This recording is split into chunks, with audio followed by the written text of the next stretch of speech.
बिस्मिल्लाहिर्रहमानिर्रहीम। अस्सलाम वालेकुम जी। आज हम आपको एक ऐसा हलवा बनाना बता रहे हैं जो कि बहुत ही आसान और मज़ेदार तो है, लेकिन ये बहुत ही ज़्यादा कुदरती फ़ायदे रखता है। कौन कौन से फ़ायदे रखता है ये मैं आपको साथ ही साथ बताऊंगी, लेकिन ये हम बना रहे हैं आज जी नशास्ता। नशास्ता दरअसल होता क्या है, नशास्ते को यानी कि जो गंदम है उसको एक प्रोसेस से गुजारा जाता है, तो उससे ये स्टार्च निकलता है, नशास्ता निकलता है, जो कि बहुत ही ताकतवर होता है। और आपको बाज़ार में पंसारी से या किसी भी दुकान से जहाँ से आप राशन वगैरह ख़रीदते हैं वहाँ से आप मालूम कर सकते हैं नशास्ते के। और ये मैं 1 कप मैंने नशास्ता लिया है और ये बनकर काफ़ी अमाउंट में ज़्यादा हो जाता है, तो 1 कप 4 बंदे आराम से खा सकते हैं। अगर आप नॉर्मल बनाना चाहते हैं तो आधा कप काफ़ी होगा नशास्ता। और जितना आपने नशास्ता लिया है उतना ही आप मीठा ले लीजिए, यानी कि उतनी ही चीनी ले लीजिए। लेकिन मेरे घर में थोड़ा सा कम मीठा लिया जाता है, तो इस वजह से मैं 1/4 कप यानी कि 1 कप से थोड़ी सी कम चीनी का इस्तेमाल कर रही हूँ।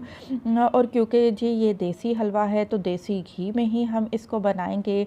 और 1 कप नशास्ता लिया है, 1/4 कप चीनी ली है और आधा कप हम इसमें देसी घी का शामिल करेंगे। और मैं आपको इसके फ़ायदे के बारे में बता रही थी कि सबसे पहला फ़ायदा मैं आपको इसी बात से अंदाज़ा लगा लीजिए कि बच्चे की पैदाइश के बाद माँ को ये हलवा स्पेशली बना कर दिया जाता है।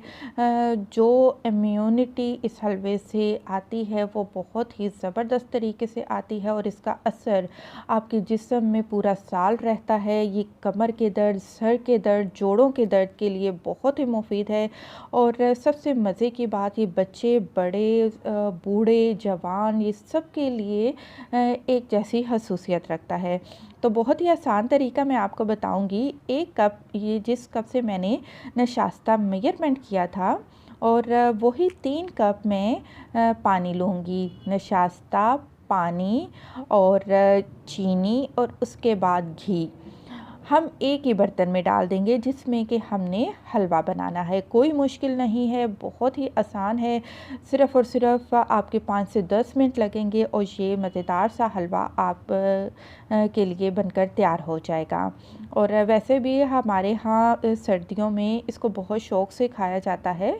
और सर्दियों में वैसे भी ये जिस्म को बहुत हीट देता है और हमारे इम्यून सिस्टम को बहुत ज़्यादा बढ़ा देता है। अब मैंने नशास्ते को इतना मिक्स किया, 5 मिनट तक इसको मैंने मिक्स किया कि जो नशास्ता है वो पानी में अच्छे से हल हो जाए, और फिर मैंने इसको चूल्हे पर रख दिया।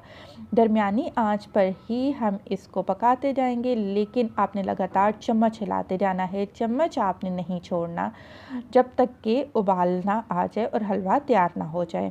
आप देख सकते हैं, आपको नज़र आ रहा है जो कि नशास्ता है वो काफ़ी गाढ़ा होना शुरू हो चुका है। बस लगातार आप दरमियानी आंच पर ही इस हलवे को पकाते जाएं। और हमने इसको किस हद तक पकाना है, जब तक कि ये ट्रांसपेरेंट ना हो जाए इसका कलर, यानी कि आपको अभी मैं दिखाती हूँ। और ये हलवा ख़ुद ब खुद इसमें जो घी डाला था वो घी हमें अलहदा नज़र आना शुरू हो जाएगा, और जो नशास्ते का कलर है वो ट्रांसपेरेंट हो जाएगा, जैसा कि इस स्टेज पर आप देख सकते हैं। ज़्यादा टाइम नहीं लगता, बस ये हलवा हमारा बिल्कुल रेडी हो चुका है। सर्व करते हैं। इस हलवे को गरम गरम सर्व किया जाता है। सर्व करने से पहले आप चाहें तो इसके ऊपर थोड़े से ड्राई फ्रूट डाल सकते हैं। और मेरी वीडियो पसंद आई है तो ज़रूर लाइक करें। खुश रहें, दुआ में याद रखें। अल्लाह हाफ़िज़।